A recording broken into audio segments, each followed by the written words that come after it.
Public school के online class में आपका स्वागत है। मैं साधना द्विवेदी। आज मैं आप लोगों को हिंदी व्याकरण पढ़ाऊंगी। जैसा कि आप लोग कक्षा 1 से व्याकरण पढ़ते आ रहे हो, तो कक्षा 1 से 8 तक जो भी व्याकरण की किताब होती है, उसका पहला पाठ जो होता है वो भाषा, व्याकरण और लिपि ही होता है। बस कभी कभी पाठ के नाम में थोड़ा बहुत अंतर कर देते हैं। कभी कर देते हैं भाषा, व्याकरण और लिपि, और कभी कभी किसी बुक में या किसी किताब में लिख देते हैं भाषा और व्याकरण, लेकिन चीज़ें वही होती हैं। तो आज मैं जो आपको पढ़ाने जा रही हूँ, इस पाठ का नाम है भाषा, व्याकरण और लिपि। तो अब हम स्टार्ट करते हैं। पाठ 1, भाषा, व्याकरण और लिपि। अब देखिए, पूर्व ज्ञान संबंधी प्रश्न। किसी भी भाषा की शुद्ध रूप की जानकारी किससे मिलती है? तो आप क्लास फर्स्ट से पढ़ते आ रहे हो कि जब हमें भाषा के शुद्ध रूप की जानकारी प्राप्त करनी होती है तो हम क्या करते हैं? व्याकरण का अध्ययन करते हैं। यानी व्याकरण के द्वारा हमें किसी भी भाषा के शुद्ध रूप की जानकारी मिलती है। दूसरा प्रश्न पूछा है, मोबाइल द्वारा बातचीत करना भाषा का कौन सा रूप कहलाता है? तो ये तो आपको पता ही होगा कि मोबाइल द्वारा जो बातचीत की जाती है वो मौखिक रूप में की जाती है, तो वो मौखिक भाषा कहलाती है। मौखिक भाषा का रूप होता है। पुस्तक पढ़ना तथा पत्र लिखना भाषा के किस रूप के उदाहरण हैं?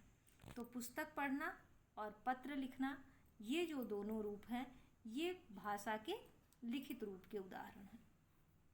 ये दोनों उदाहरण भाषा के लिखित रूप के हैं। जिस भाषा को हम अपने परिवार से सीखते हैं उसे क्या कहते हैं? अब देखिए, जब बच्चा कोई जन्म लेता है तो सबसे पहले वो अपने परिवार से भाषा सीखता है, तो उस भाषा को क्या कहते हैं? मातृभाषा। तो ये पूर्व ज्ञान संबंधी प्रश्न थे जिनके उत्तर आपको मैंने बता दिए। अब देखिए, पाठ का परिचय दिया गया है कि इसमें क्या क्या चीज़ें बताई गई हैं। सबसे पहले भाषा बताया गया है, यानी भाषा के बारे में बताया गया है। फिर भाषा के प्रकार के बारे में बताया गया है। मौखिक तथा लिखित भाषा के बारे में बताया गया है। भाषा के अन्य रूप जैसे सांकेतिक भाषा, मातृभाषा, राष्ट्रभाषा, राजभाषा, भारतीय भाषाएं, मानक भाषा, लिपि, बोली और भाषा में अंतर, हिंदी की प्रमुख उपभाषाएं तथा बोलियां, साहित्य, व्याकरण आदि चीज़ों के बारे में इस पाठ में बताया गया है। तो सबसे पहले बताया गया है भाषा के बारे में। तो भाषा शब्द की उत्पत्ति जो है वो भाष धातु से हुई है, जिसका अर्थ होता है बोलना। भाषा मानव मुख से उच्चरित ध्वनि है। जैसे हम जब बोलते हैं, जब उच्चारण करते हैं, तो जो ध्वनि निकलती है वो भाषा कहलाती है। यह एक ऐसा माध्यम है जिसके द्वारा मनुष्य अपने भावों और विचारों को एक दूसरे के सामने प्रकट कर सकता है। मतलब अगर भाषा का ज्ञान होगा हमें, तभी हम अपने भावों और विचारों को एक दूसरे के सामने प्रकट कर सकते हैं और किसी के भी भावों और विचारों को समझ सकते हैं। इसके लिए ध्वनि प्रतीकों की सहायता ली जाती है। अब क्या किया जाता है? इसके लिए किन चीज़ों की सहायता ली जाती है? ध्वनि प्रतीकों, मतलब जो हमारे मुख से ध्वनि निकलती है उसे किस तरीके से, किस प्रतीक के रूप में हमारे सामने रखा जाता है, उसी की सहायता ली जाती है। इन ध्वनि प्रतीकों में शब्द व्यवस्थित रूप में एक दूसरे से जुड़े रहते हैं। ये जो ध्वनि प्रतीक होते हैं, इनमें जो शब्द होते हैं वो एक व्यवस्थित रूप में एक दूसरे से जुड़े रहते हैं, जिनकी सहायता से बोलने वाला या लिखने वाला अपने विचारों को प्रकट करता है तथा सुनने वाला या लिखने वाला उन विचारों को ग्रहण करता है। वस्तुतः भाषा के दो पक्ष हैं। वस्तुतः भाषा के दो पक्ष होते हैं, पहला अभिव्यक्ति और दूसरा ग्रहण।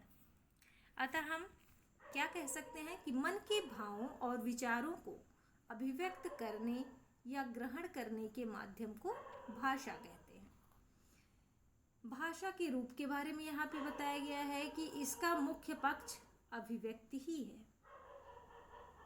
इस प्रकार भाषा के दो रूप हैं। भाषा के कितने रूप होते हैं? दो रूप होते हैं। एक है मौखिक भाषा और दूसरा है लिखित भाषा। अब देखिए नीचे कुछ चित्र दिए गए हैं, इसको आपको देखकर समझना है। क्या है? अध्यापक बोलकर समझा रहे हैं। तो बोलकर समझा रहे हैं यानी वो मुख से बोल रहे हैं, तो ये क्या हो गया? मौखिक भाषा हो गया।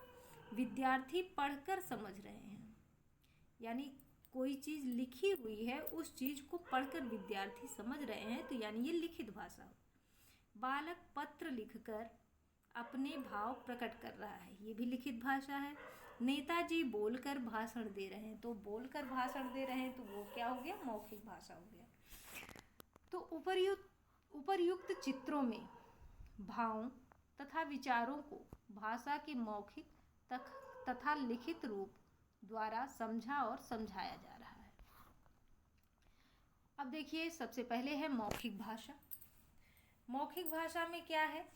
जब बोलकर तथा सुनकर मन के भाव तथा विचार परस्पर प्रकट किए जाते हैं तो उसे मौखिक भाषा कहते हैं। जैसे रेडियो पर गीत सुनना, टीवी सीरियलों पर कलाकारों को बोलते हुए देखना और सुनना आदि, ये जो है ये क्या है? मौखिक भाषा के रूप हैं। जैसे वार्तालाप हुआ, तो ये सारे जो उदाहरण दिए हैं ये मौखिक भाषा के रूप हैं। भाषण देना हुआ, ये सारे जो है वो मौखिक भाषा के उदाहरण हैं। दूसरा है आपका लिखित भाषा। जब लिखकर तथा पढ़कर मन के भाव तथा विचार परस्पर प्रकट किए जाते हैं तो उसे लिखित भाषा कहते हैं। जैसे पत्र लिखना तथा पढ़ना, पुस्तक पढ़ना, कहानी लिखना, ये आदि उदाहरण जो हैं, ये जितने भी उदाहरण हैं ये लिखित भाषा के उदाहरण हैं। अब देखिए यहाँ पे बताया गया है लिखित भाषा का महत्व। लिखित भाषा का प्रयोग मानव ही करता है। ये जो लिखित भाषा है इसका प्रयोग मानव ही केवल कर सकता है। सैकड़ों वर्ष पूर्व हमारे पूर्वजों ने जो संदेश दिए थे उन्हें हम आज भी ग्रहण कर सकते हैं। कैसे ग्रहण कर सकते हैं? क्योंकि ये जो है ये लिखित रूप में हमारे पास आज भी है। भाषा का लिखित रूप ही एक ऐसा साधन है जो विश्व के किसी भी कोने में स्थित हमारे सगे संबंधियों तथा वांछित व्यक्तियों तक हमारे विचार पहुंचाती है। मतलब लिखित भाषा के कारण ही जो सैकड़ों वर्ष पूर्व हमारे पूर्वजों के संदेश थे वो आज भी हम ग्रहण कर सकते हैं। ये तो लिखित भाषा का महत्व हो गया। अब है भाषा का आरंभ। अब यहाँ पे बताया जाएगा कि भाषा का आरंभ कैसे हो। आरंभ में मनुष्य संकेतों के माध्यम से अपने विचार प्रकट करता था। जैसे पहले जो था ये मनुष्य जो हैं वो बोल नहीं सकते थे, भाषा का ज्ञान उन्हें नहीं था, तो वो संकेत के माध्यम से अपने विचार प्रकट करते थे। धीरे धीरे मौखिक भाषा का आरंभ हुआ। पहले सांकेतिक भाषा आया। सांकेतिक भाषा के द्वारा सब अपने भाव और विचार प्रकट करते थे। उसके बाद धीरे धीरे मौखिक भाषा का विकास हुआ, यानी मनुष्यों को मौखिक भाषा का ज्ञान हुआ, धीरे धीरे वो बोलने लगे। संकेत शब्दों में परिवर्तित होते चले गए।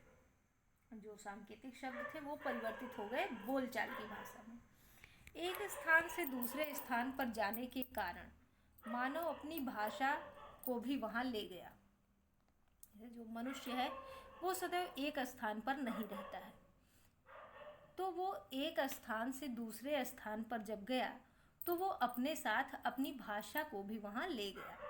इस प्रकार भाषाओं के शब्दों में परिवर्तन हुआ। जैसे जब वो वहाँ गया तो वहाँ के शब्दों, वहाँ की भाषा कुछ सीखा तो वो यहाँ की भाषा वहाँ पहुँच गई और वहाँ की भाषा यहाँ आ गई, तो परिवर्तन हुआ और शब्दों का आदान प्रदान होने लगा।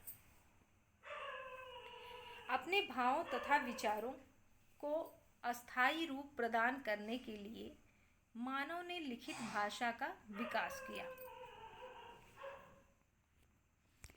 अपने भावों तथा विचारों को स्थायी रूप प्रदान करने के लिए मानव ने लिखित भाषा का विकास किया। अब देखिए भाषा के अन्य रूप। सांकेतिक भाषा। प्राचीन काल में मानव अपने भावों तथा विचारों को प्रकट करने के लिए संकेतों का सहारा लेता था, जैसे हाथ के इशारे से आने या जाने का संकेत करना। आज भी हम चौराहे पर खड़े सिपाही या रेलवे गार्ड को देख सकते हैं, जो अपने निश्चित संकेतों के माध्यम से चलने या रुकने का निर्देश देते हैं, किंतु यह हमारे भावों को पूर्णतः स्पष्ट नहीं करता। जैसे सांकेतिक भाषा से हम सब कुछ नहीं बता सकते, वो हमारे भावों को सही से स्पष्ट नहीं कर सकता, किसी के सामने हम व्यक्त नहीं कर सकते अपने भावों को संकेत के माध्यम से। इसलिए भाषा के इस रूप को व्याकरण में मान्यता प्रदान नहीं की गई है। अब देखिए मातृभाषा। भाषा का वह रूप जिसे बालक सबसे पहले अपने आसपास के परिवेश से और परिवार में रहकर सीखता है, उसे मातृभाषा कहते हैं। जिस प्रकार पंजाबी परिवार में जन्म लेने वाला बालक सबसे पहले पंजाबी भाषा बोलना सीखता है, उसी प्रकार मराठी परिवार में जन्म लेने वाला बालक सबसे पहले मराठी भाषा बोलना सीखता है। भारतीय भाषाएं। भारतीय संविधान में 22 भाषाओं को स्वीकृत किया गया है। हमारा संविधान जो है, भारतीय संविधान, उसमें 22 भाषाओं को मान्यता मिली है। इनमें संस्कृत भारत की सबसे प्राचीन भाषा है। इसमें जो संस्कृत भाषा है वो भारत की सबसे प्राचीन भाषा है। आधुनिक भारतीय भाषाएं निम्नलिखित हैं। अब कौन कौन सी हैं? हिंदी, पंजाबी, कश्मीरी, बांग्ला, मणिपुरी, तेलुगु, तमिल, कन्नड़, असमिया, ओडिया, मलयालम, मराठी, सिंधी, गुजराती, कोंकणी, मैथिली, बोडो, डोगरी, उर्दू, नेपाली, संथाली और संस्कृत। ये जो हैं ये 22 भाषाएं भारतीय संविधान द्वारा मान्यता प्राप्त हैं। फिर है हिंदी राजभाषा और व राष्ट्रभाषा। हिंदी राजभाषा व राष्ट्रभाषा। स्वतंत्रता प्राप्ति के पश्चात 14 सितंबर 1949 को हिंदी भारत की राजभाषा के रूप में प्रतिष्ठित हुई। तो ये एक प्रश्न पूछा जा सकता है कि हिंदी राजभाषा के रूप में कब प्रतिष्ठित हुई। तो आपको ये याद करना होगा कि स्वतंत्रता प्राप्ति के पश्चात 14 सितंबर 1949 को हिंदी भारत की राजभाषा के रूप में प्रतिष्ठित हुई। देश के कार्यालयों और राजकाज के कार्यों में जिस भाषा का प्रयोग किया जाता है उसे राजभाषा कहते हैं। भारतीय संविधान के अनुच्छेद 343 के अंतर्गत भारत संघ की राजभाषा हिंदी है। 343 अनुच्छेद के अंतर्गत भारत संघ की जो राजभाषा है वो हिंदी है। अतः 14 सितंबर को प्रतिवर्ष भारत में हिंदी दिवस मनाया जाता है।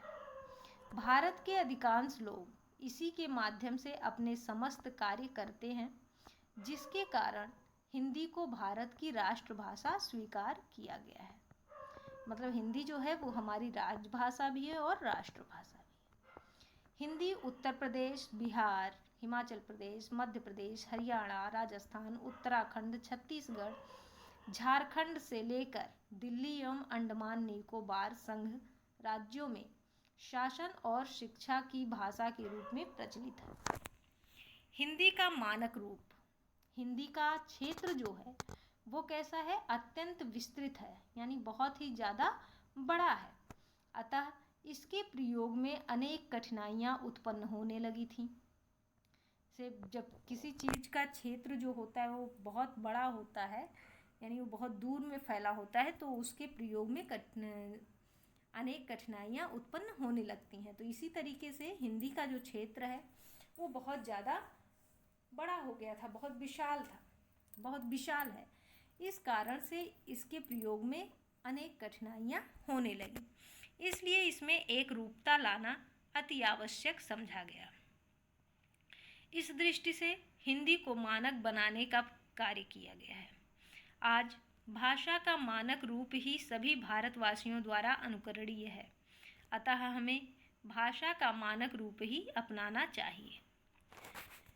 भाषा में एक रूपता लाने के लिए विद्वानों द्वारा तथा शिक्षा शास्त्रियों द्वारा भाषा के जिस रूप को मान्यता दी जाती है उसे मानक भाषा कहते हैं। ये मानक भाषा की परिभाषा है, तो इसे भी आप लोग याद कर लीजिएगा। भाषा में एक ही वर्ण या शब्द के अनेक रूप प्रचलित हैं, किंतु ऐसे में जब उनके किसी एक रूप को विद्वानों द्वारा मान्यता दे दी जाए तो वह उस वर्ण या शब्द का मानक रूप कहलाता है। जैसे देखिए, अमानक रूप है आई, यानी आई में या का प्रयोग, और मानक रूप जो है वो है आई यानी बड़ी ई का प्रयोग। दंड, दंड में जब आधा डा लिखा जाता है तो वो होता है अमानक रूप, और दा के ऊपर बिंदी और डा लिखा जाएगा तो वो हो जाएगा मानक रूप। इस तरीके से झा लिखा जाएगा वो अमानक रूप है, और ऐसा झा मानक रूप है। चाहिए में या का प्रयोग होगा तो अमानक रूप हो जाएगा, चाहिए में ए का प्रयोग होगा तो वो मानक रूप हो जाएगा। हुआ में वा का प्रयोग होगा तो अमानक रूप है, और आ का प्रयोग होगा तो मानक रूप होगा। अब देखिए, केंद्रीय हिंदी निदेशालय के अनुसार हिंदी के मानक वर्ण और वर्तनी। सबसे पहला क्या है कि संयुक्त वर्ण पाई हटाकर घुंडी को आधा कर तथा हलंत लगाकर लिखे जाते हैं। जैसे कच्चा, अब कच्चा में देखिए आधा चा जो है उसके पीछे से पाई को हटा दिया गया है। पक्का, अब पक्का में क्या है, घुंडी आधा कर दिया, मतलब उसका जो उसका जो का के बाद ऐसे घुमाया हुआ होता है उसको आधा कर दिया गया है, तो वो आधा का हो गया। चिन्ह, अब इसमें हा जो है इसको कैसे आधा हा लिखेंगे, हा के नीचे हलंत लगाकर, तो वो आधा हो जाएगा। कारक चिन्ह संज्ञा शब्दों से पृथक करके तथा सर्वनाम शब्दों से मिलाकर लिखे जाएंगे। जैसे रोहित ने, जैसे अगर संज्ञा शब्द के साथ कारक शब्द लिखे जाएंगे तो वो अलग लिखे जाएंगे, लेकिन अगर सर्वनाम शब्दों के साथ कारक शब्द लिखे जाते हैं तो उसके साथ जोड़ दिया जाता है। जैसे यहाँ पे आपको उदाहरण बताया गया रोहित ने, तो ये संज्ञा के साथ जुड़ा है। उसने, उस जो है वो सर्वनाम है और ने जो है उसमें जुड़ा हुआ है। उसके, उस सर्वनाम है और के जो है कारक शब्द है उसके साथ जोड़ के लिखा गया है, तो इस तरीके से लिखा जाएगा। तीसरा क्या है, अव्यय पृथक लिखे जाएंगे। जैसे आपके बाद वहाँ तक, ठीक है, तो ये जो अव्यय हैं, अव्यय जो है क्या किया जाएगा, अलग लिखा जाएगा। श्री जी आदि भी अलग लिखे जाएंगे।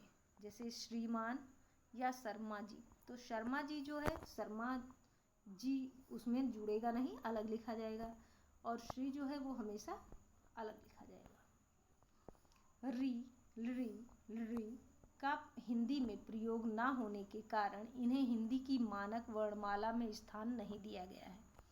तो ये जो 3 वर्ण हैं इनको हिंदी के मानक वर्णमाला में स्थान नहीं मिला है। कुछ शब्दों के दोनों रूप मानक माने जाएंगे। जैसे देखिए गर्मी, अब गर्मी आप या तो रा पूरा लिखो तो भी वो मानक है, और अगर गर्मी में आधा रा लिखो तो भी मानक है। दर्जी में आधा रा लिखो तो भी मानक है, पूरा रा लिखो तो भी मानक है, यानी इसके दोनों रूप मानक माने गए हैं। शब्द के अंत का हलंत हिंदी में लुप्त हो चुका है, ठीक है। जैसे जो कभी कभी होता है शब्द के अंत में हलंत लगता है, तो ये केवल संस्कृत में अब दिखाई देता है, हिंदी में ये गायब हो चुका है। जैसे विद्वान, अर्थात, सन आदि। तो जैसे अगर इसमें पहले क्या होता था, ना के नीचे, विद्वान में अंतिम में ना है तो ना के नीचे हलंत, अर्थात में ता के नीचे हलंत लगता था, सन में ना के नीचे हलंत, तो ये सब अब धीरे धीरे गायब हो गए हैं। संयुक्त क्रियाएं पृथक लिखी जाएंगी। जैसे खा चुका है, इसमें 2 क्रियाएं हैं। संयुक्त क्रियाओं का मतलब 2 क्रियाएं, तो ये दोनों क्रियाएं जो हैं वो अलग अलग लिखी जाएंगी, एक साथ नहीं लिखी जाएंगी जोड़कर। तत्सम शब्दों में 3 व्यंजनों के संयोग की स्थिति में एक द्वित्व मूलक व्यंजन लुप्त हो गया है, उसे ना लिखने की छूट है।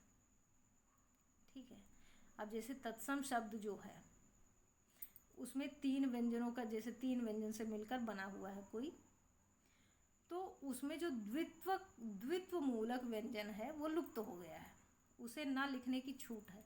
अगर नहीं भी लिखा गया तो भी कोई दिक्कत नहीं। जैसे यहाँ पे देखिए अर्ध में यहाँ पे पहला जो है दा के नीचे हलंत लिखा है, मतलब आधा दा होगा, फिर धा होगा, फिर रा लगेगा। तो इसमें देखिए दूसरे में अर्ध अगर ऐसे लिखेंगे तो भी वो सही माना गया है, कोई दिक्कत नहीं है। दा को हटा दिया गया है, गायब कर दिया गया। पूर्वकालिक प्रत्यय कर क्रिया से मिलाकर लिखा जाए, जैसे दौड़कर, खाकर आदि। तो जो पूर्वकालिक क्रिया है उसके साथ कर को जोड़कर लिखा जाएगा। फिर अंतिम है क्रिया विशेषण अव्यय आदि में या व की जगह स्वरात्मक प्रयोग किया जाए, जैसे गाय, गई, गई। अब क्रिया विशेषण में मतलब इस तरीके से स्वर के अनुसार इसका प्रयोग किया जाए। गई, गई, नई, नई, हुआ, हुआ, किए, किए। तो या को आप क्या करेंगे, आदि में या व की जगह जो है स्वरात्मक प्रयोग किए जाए। जैसे अगर स्वर की अभिव्यक्ति हो रही है तो स्वर ही प्रयोग करेंगे। गई है तो गई में या नहीं होगा, बड़ी ई होगा। नई है तो नई में बड़ी ई होगा, या नहीं होगा। हुआ में वा ना होके आ होगा। किए में या ना होकर के ए होगा। तो आदि गई, नई, हुआ, किए आदि मानक रूप है। तो ये मानक रूप है, इसी तरीके से आपको लिखना होगा। अब देखिए नेक्स्ट, जहाँ या शब्द का मूल तत्व हो वहाँ वह या ही रहेगा। जैसे स्थायी, दायित्व आदि में या के स्थान पर ई नहीं आएगा। संयुक्त व्यंजन के रूप में पंचमाक्षर के स्थान पर अनुस्वार आएगा। अनुस्वार व अनुनासिक दोनों चिन्हों का प्रयोग होगा। शिरोरेखा के ऊपर मात्रा व चंद्र बिंदु दोनों के लिए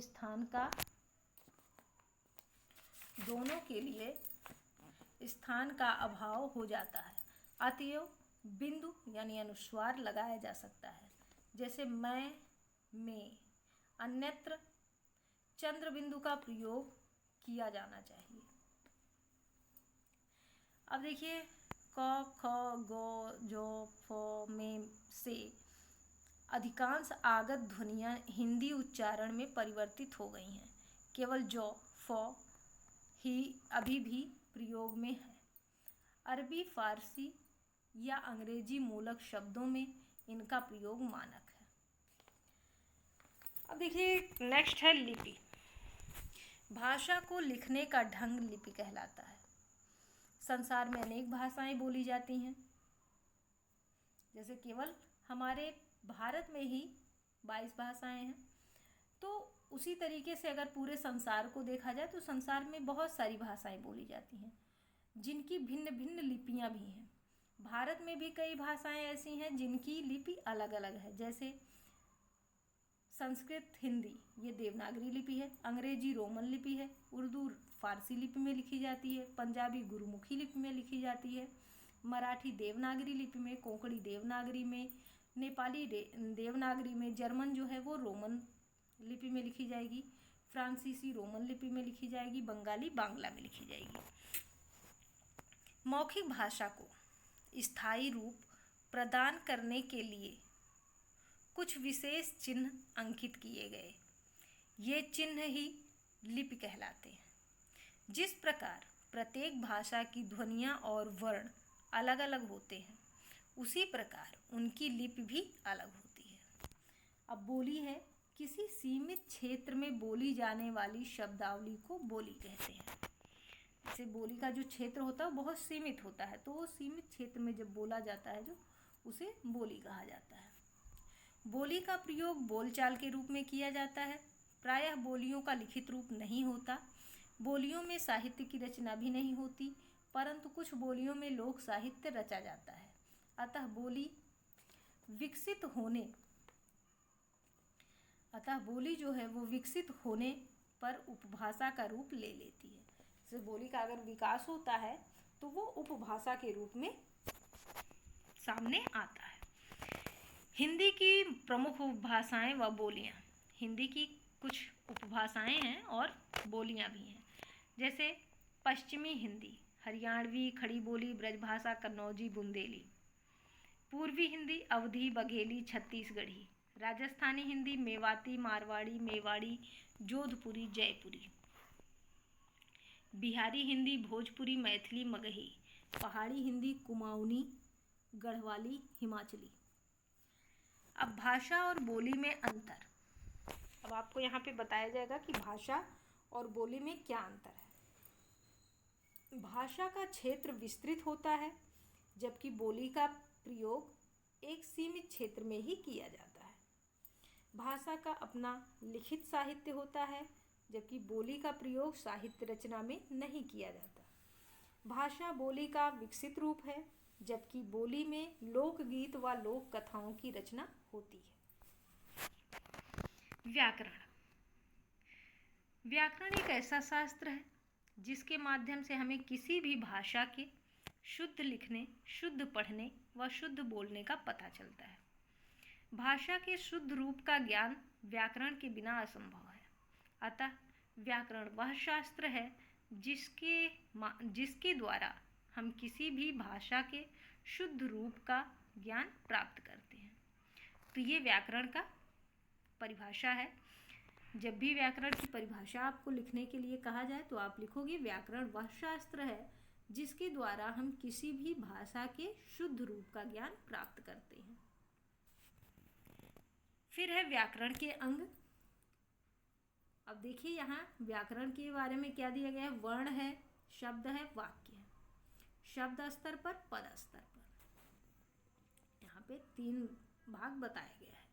तो देखिए व्याकरण के मुख्य 3 विभाग हैं, यानी 3 अंग हैं। कौन कौन से हैं?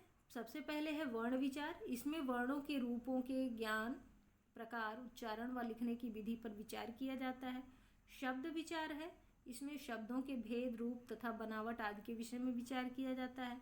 वाक्य विचार है। इसमें वाक्यों की रचना, भेद, उनके संबंध, वाक्य बनाने तथा अलग करने की रीति और विराम चिन्हों के प्रयोग पर विचार किया जाता है। तो ये हो गया व्याकरण। ये व्याकरण के अंग के बारे में मैंने आपको बता दिया। फिर है साहित्य।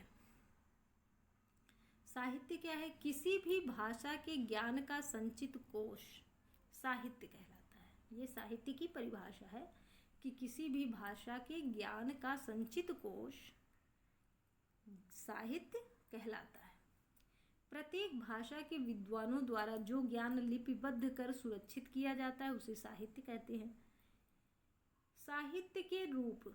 मूल रूप से साहित्य की रचना 2 रूपों में की जाती है। पहला है गद्य साहित्य। जब हम अपने विचारों को साधारण रूप में लिखकर प्रकट करते हैं, जिसे आसानी से पढ़कर समझा जा सके, उसे गद्य साहित्य कहते हैं। जैसे कहानी हुआ, नाटक हुआ, पत्र हुआ, उपन्यास हुआ, ये आदि उदाहरण जो हैं वो गद्य साहित्य के हैं।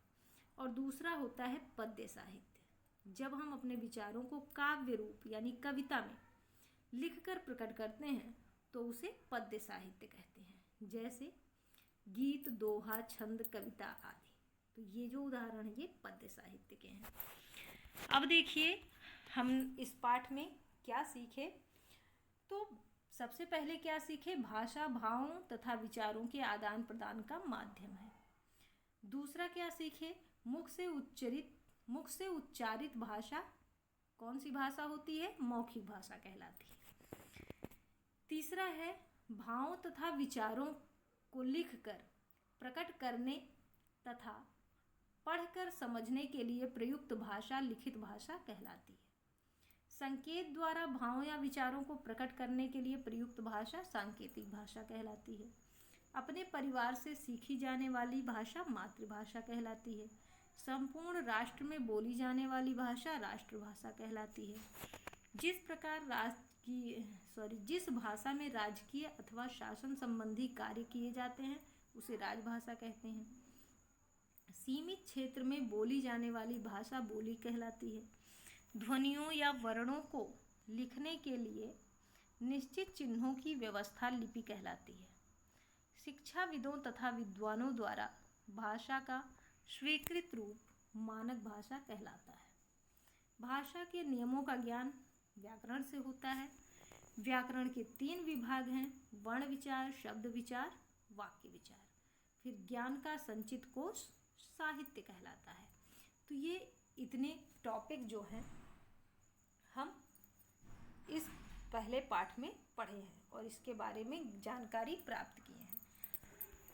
अब इस पाठ से संबंधित जो भी प्रश्न हैं उनके उत्तर आपको अपनी उत्तर पुस्तिका में लिखने हैं और साथ ही जो भी एक्सरसाइज है, जितने भी आपकी बुक में एक्सरसाइज हैं वो अपनी बुक में आप फिल कर लीजिएगा और साथ ही उन्हें याद भी कर लीजिएगा। धन्यवाद।